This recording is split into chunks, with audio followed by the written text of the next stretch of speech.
that we all are getting ready to go see God in a minute, or God is coming to see us in a minute. This is living proof. You know, the red and the black and everything that you're seeing right there, these are not clouds. This black, this is smoke from the planet. And I've been trying to tell people, this is smoke from that planet. You see it? Planet hell. Planet hell. You know, this is the ring of fire. This is the end. This is death. And people coming here and playing games because they scared. People coming here scoffing and making a mockery because they're scared. And I'm not going to pay you no attention, because if you can look at the clouds that are white, and if you can look at the clouds and the smoke that is around there, they totally differ from what's above.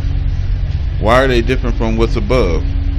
Because they're not even from our planet. So what's above is kind of like angelic light clouds that's totally white, and what's below it, dark black, is red clouds. You know, and this is a ring of fire. It's a ring of fire right there in the mountains. What the hell is that? It is a red ring of fire glowing, you know, out of these smoke clouds. I don't know what that is. You know, the other day it looked like some spaceships that came out of, you know, and I videotaped it so people were like, oh, he's nuts. Well, they're in the sky, you know, and they're changing form right in the sky. I'm filming it. I guess my camera is nuts too, you know. But yeah, I guess I'm nuts because it's a red ring of fire right there. That makes me crazy.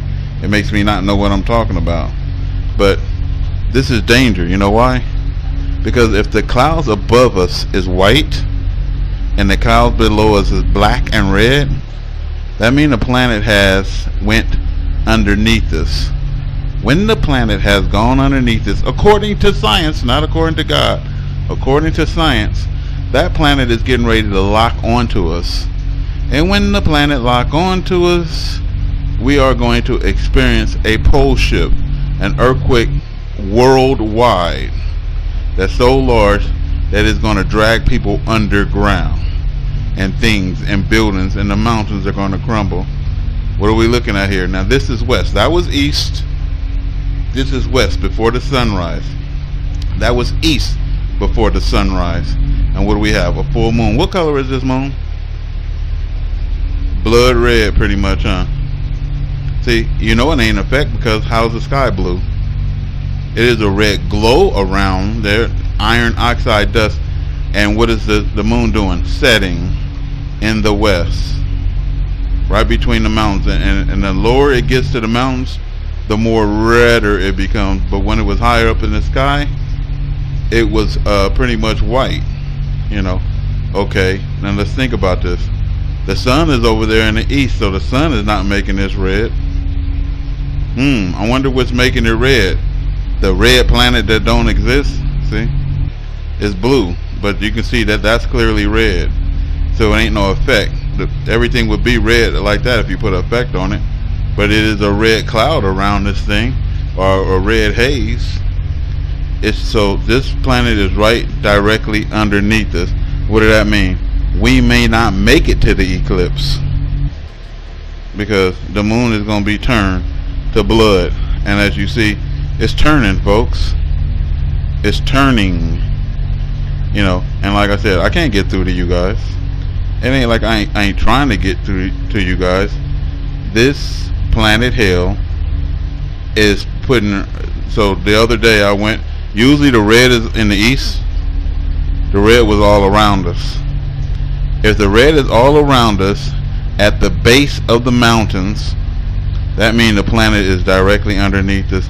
That means that as soon as the planet lock onto us, or the magnetic fields, it's going to pull and rock this motherfucker and rock us to death. And it is, you know. They suggest that you be at least 50 miles underground. I suggest that you be good with God, you know. And I'll put the camera around to show you that was east. This is east right here, and you can see the red, and you can see those dark black clouds, you know, right there. And then when you go all the way back around, and I'm just showing you the red. How is it red over there? You know, in the east. That's the east.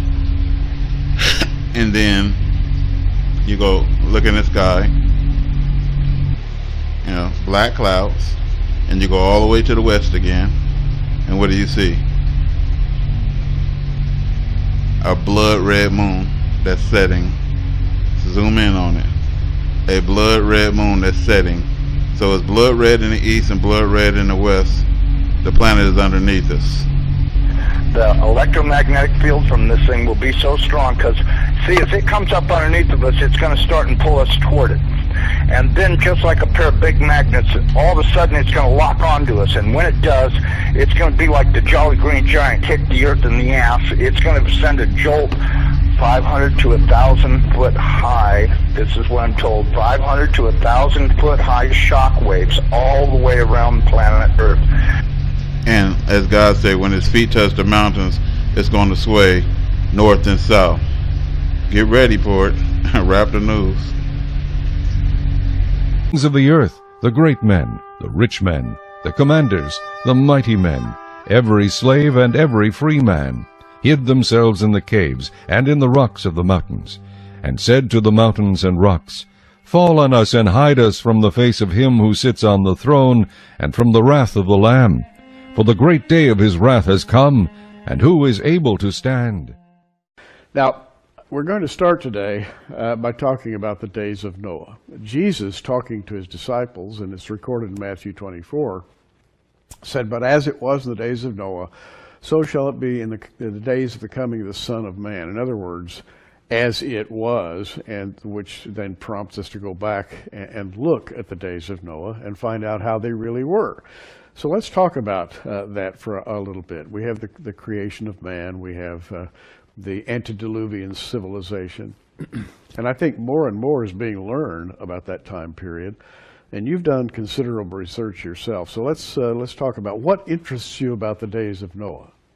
Well, Matthew refers to the days of Noah in a generic sense. I believe there's quite a number of aspects to the days of Noah.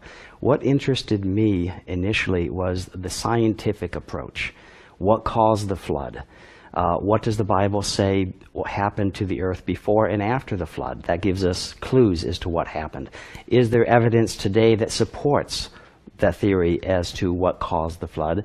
And is there any prophecies as to whether that event will reoccur in the future? Because if the phrase, as in the days of Noah, is true, very much all aspects of that time will be replicated in the future. And what I'm referring to specifically is we have come to the conclusion that part of one of these events is a pole shift that happened at that time, which was an instrumental part of the flood, which we feel the Bible supports it, and it also talks about an upcoming pole shift in the near future.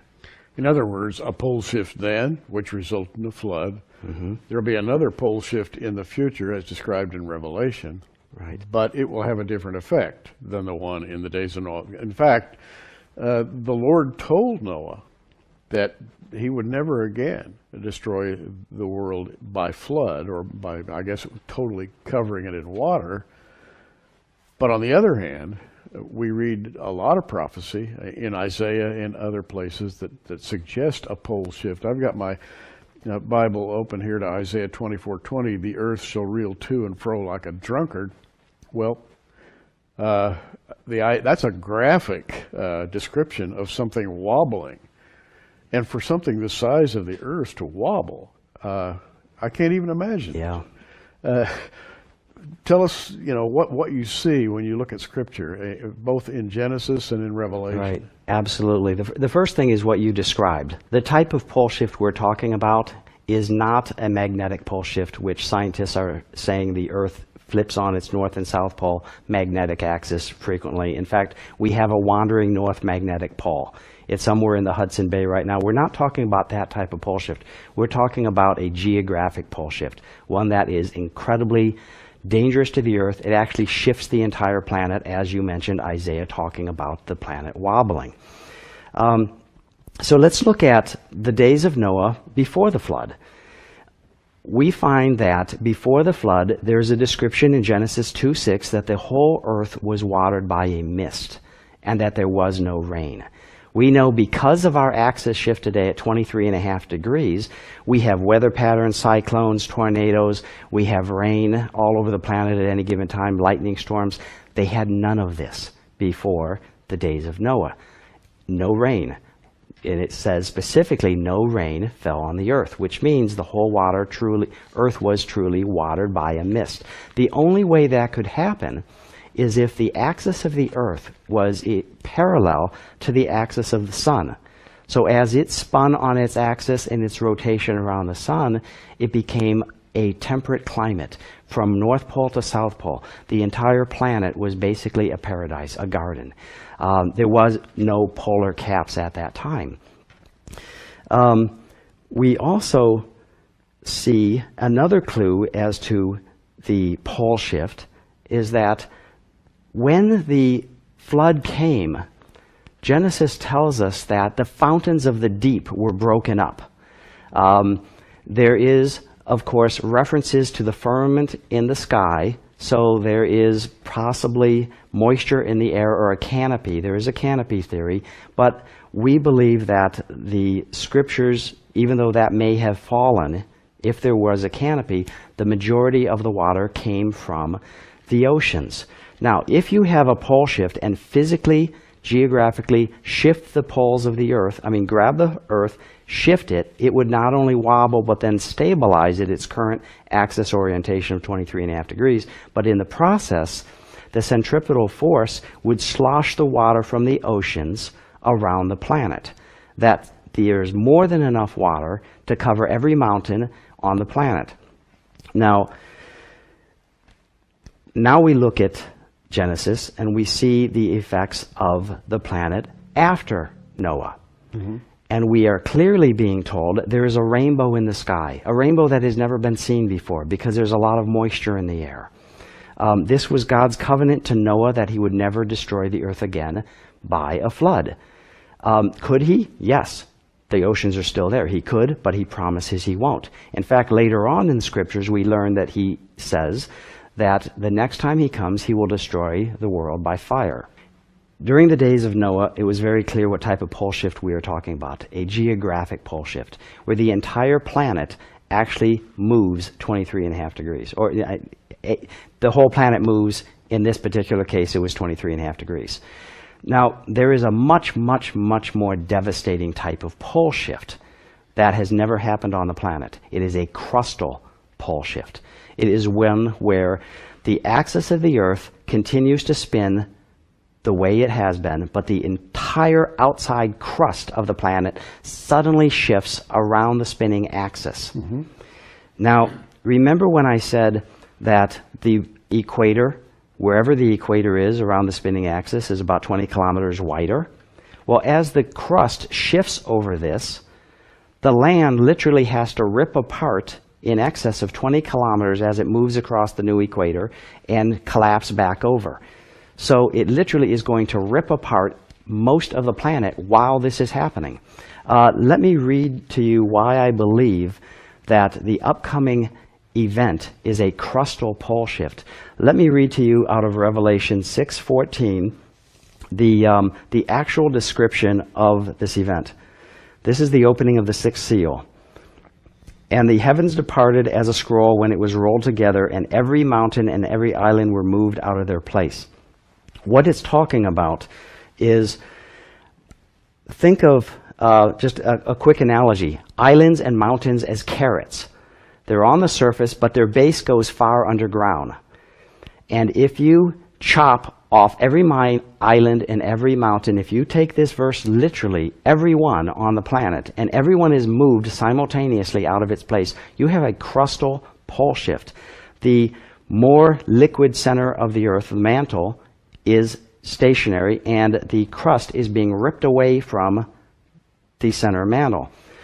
This type of pole shift would create lateral forces all over the planet, collapsing buildings, collapsing infrastructures, causing tsunamis, wow, generating an EMP pulse from the center of the earth, basically disrupting all of our communication satellites. GPS would be down, all of our power grids would disappear.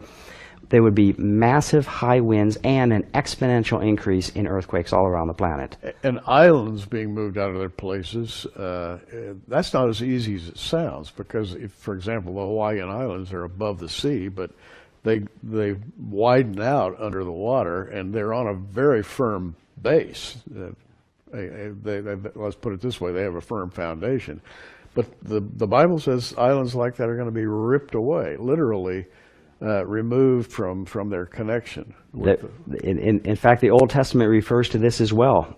Like you mentioned, Isaiah 13:13 says that the earth will be moved out of her place, meaning it won't even be in the same orbit. Whatever causes this pole shift, this crustal mantle pole shift, is also going to alter the orbit of the earth. Isaiah 24, the earth will reel to and fro as a drunkard. It won't even have cycles anymore. If you were alive at that moment and you looked up in the sky, the sun is moving in this direction for a few hours, it slowly diverts and moves into a different direction. So this would be a horrible time. As far as anybody's concerned, it's the end of the world. In 1958, Charles Hapgood suggested in his book, The Earth's Shifting Crust, that the Earth's crust had undergone repeated displacements and that the geological concepts of continental drift and seafloor spreading owed their secondary livelihoods to the primary nature of crustal shift. According to Hapgood, crustal shift was made possible by a layer of liquid rock situated about 100 miles beneath the surface of the planet. A pole shift would thus displace the Earth's crust in around the inner mantle, resulting in crustal rocks being exposed to magnetic fields of a different direction. An Earth crust displacement, as the words suggest, is a movement of the entire outer shell of the Earth over its inner layers. If you remove the peel from an orange and then reattach it to the fruit, you can visualize the possibility of the peel moving over the inner layers. The Earth's crust, according to Charles Hapgood, can likewise change its position over the inner layers. When it does, the globe experiences climatic change. The climactic zones, polar, temperate, and tropical, remain the same because the sun still shines on the Earth from the same angle in the sky. From the perspective of people on Earth at the time, it appears as the sky is falling. In reality, it is the Earth's crust shifting to another location. Some land moves toward the tropics, others shifts with the same movement toward the poles, yet others may escape such great changes in latitude. The consequence of such a movement of the entire outer shell of the Earth is catastrophic. Throughout the world, massive earthquakes shake the land and enormous tidal waves crash into and over the continental shelf. As the old ice caps leave the polar zones, they melt, raising the ocean level higher and higher. After publishing more than 70 videos on this subject, I thought that maybe it would be appropriate to provide my reasons why Nibiru, Planet X, is real, and how NASA has become an unwilling accomplice in verifying its existence. I'll start with the first one that comes to mind, and probably the most compelling argument for the existence of Planet X. You have heard me talk about this before, but for the sake of those who may be novice or inexperienced regarding this subject, let's be mindful of what has already been proven to be true. NASA announced to the world in 1983 that Planet X was on the fringes of our solar system. They said it was virtually knocking at our door. The story was covered on the front page of the Washington Post and the New York Times, two of the most prestigious newspapers in the world. Soon afterwards, then-President Ronald Reagan made the declaration part of the United States national security mandate, which in political terms means he made it illegal for astronomers, scientists, government agencies, and institutions of learning from speaking publicly about this discovery. He forced this mandate because he was convinced that the public would panic if they understood that a large planetary body was entering our solar system that had the potential to cause global cataclysms on an epic scale. He convinced other nations to follow suit, and it then became top secret information, where only bits and pieces were allowed to leak out to the public. There are many stories from ancient civilizations the world over that describe a large planetary body that returns to our solar system periodically, causing destruction in the form of superfloods, earthquakes, and volcanic activity. If you take the writings of the Sumerian world, considered the cradle of civilization, and compared them to the stories spoken by the Aborigines of Australia and the teachings of Holy Scripture with respect to wormwood, you will discover that each of these stories has a similarity that cannot be considered a coincidence. And here's why. The Sumerians were the people of Babylonia who actually named this planet Nibiru, or Planet of the Crossing, and did this in their own language. One of the reasons why this is so convincing is that the Sumerians actually discovered Pluto and included it in their model of our solar system, which is in direct contradiction to the fact that our own astronomers didn't announce the discovery of Pluto until 1930. If you have done any research, you may know why public and private astronomers alike are searching the sky for the elusive planet. In 1894, Percival Lowell, a wealthy American businessman, financed the building of the Lowell Observatory in Flagstaff, Arizona. Part of the Lowell Observatory's original mandate was to specifically look for the mysterious planet, thus establishing profound proof that America knew of its existence over 100 years ago. They searched the skies for over 30 years and thought they had found it in 1930. But it turned out to be what we call Pluto, and determined it wasn't large enough to be Planet X. This compelling piece of evidence is not widely known or talked about, but shows that certain groups within American society knew of this planet's existence and its potential for devastation. Although rarely talked about, the phenomenon of an increase in the Earth's wobble observed by the public worldwide is included in the top 5 reasons for its numbers of observations made by the public. Here's an important observation that has been reported by farmers around the world, who are consistently viewing the sky as part of their livelihood as the world's food producers. Since the year 2005, they have been noticing how the sun and the moon have been rising and setting in abnormal positions. Now, there can be no mistake about this, since their observations have been corroborated by the Inuit elders, the Eskimo civilization of the Arctic frontier. So here's what we know about the movement of Nibiru Planet X. It is an unnatural orbit. It does not reside on the galactic plane where all other normal planets reside. It enters our solar system from the galactic south. That is exactly why this system can be seen more easily from the southern hemisphere. And this is why large astronomical observatories have been built in this part of the world. There is sufficient evidence of an abnormal Earth wobble.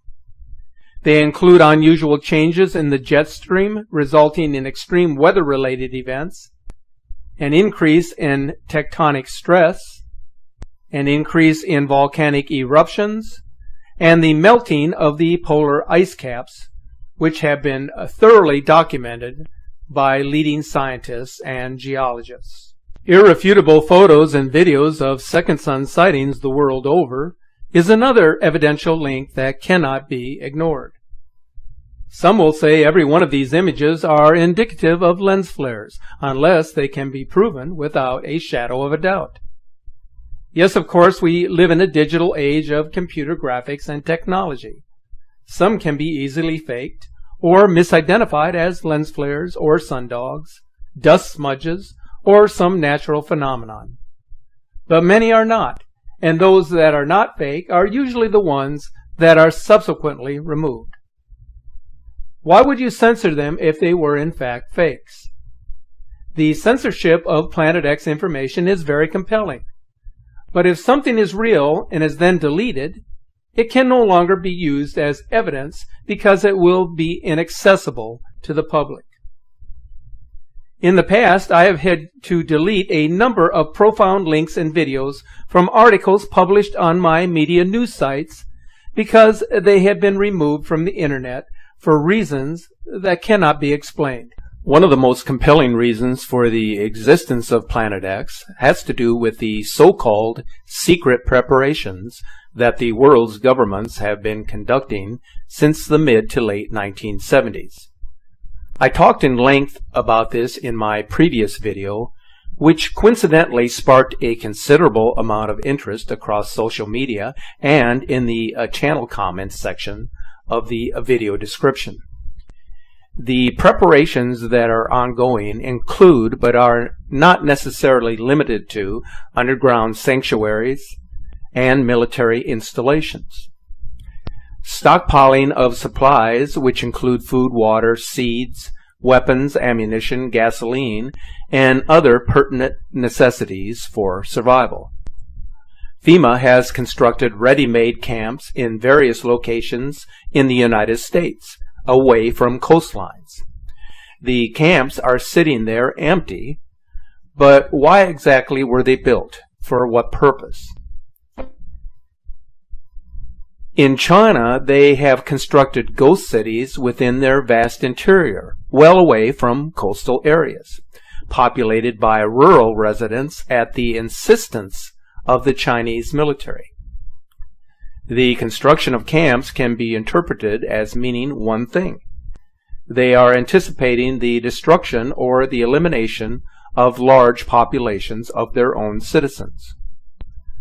One can determine that its purpose is to keep the impending cataclysms a secret for as long as possible. Unexplainable phenomena should be enough to convince even the most die-hard naysayer that our planet is changing exponentially.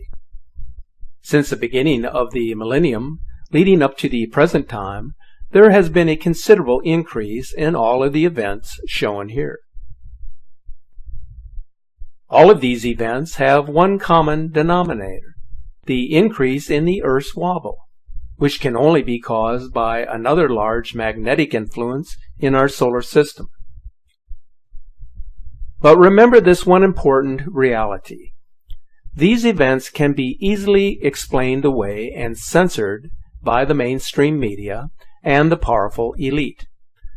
The concerns of the public can be quickly quelled just by saying that these are natural events or events caused by human negligence. This then allows those in power to keep the public second-guessing, keeping them from connecting the dots and seeing the bigger picture. This is where you, as a skywatcher, should use common sense and draw your own conclusions that not all of these events can be just a coincidence. Is the misrepresentation or the underreporting of large earthquakes and volcanic eruptions on a global scale. In 2003, the United States Geological Society lowered the earthquake rating system by 1 point, thus allowing them to convince the public that large earthquakes were not on the rise. This shows the USGS duplicity in the matter, and people may have noticed that almost every major earthquake in the last 10 years is immediately downgraded by this institution. This certainly shows a pattern of deceit if you follow this with any sense of concern. Volcanic eruptions are more difficult to determine, but here is something quite striking. It is estimated that there are more than 3 million fissures, volcanoes, and magma flows that litter the ocean floors worldwide, with around 3,000 on the surface. One major volcanic eruption can pour more carbon dioxide and other poisonous gas and pollution into our atmosphere in one day than all of the man-made pollution we have released into the atmosphere in the last 100 years. Consider how this would affect the environment when multiple volcanoes are erupting worldwide at the same time, and you have a recipe for disaster that could well lead to a mass extinction level event. Here is something very interesting. Many believe the comet Elenin was so named as a warning to global elitists that Nibiru had arrived in our solar system. It's believed to be an acronym for Extinction Level Event. Nibiru is near. This reason I have saved for last: the overwhelming so-called scientific evidence that polar shifts have happened in the Earth's past. From a geological standpoint, the evidence is certainly overwhelming and has been confirmed many times over, even though it has not been widely recognized in the public perspective, even though dozens of research papers and studies show this to be true. What is suspect in their findings is the reason given for these past shifts, which has nothing to do with a rogue planet or a system of planets. Here is something I want you to know when you consider each of these findings by leading scientists. Many of them are paid and supported by government grants to publish conclusions on what the government wants you to know. Therefore, the evidence is shaped to fit the theory or the idea. The same could be said of a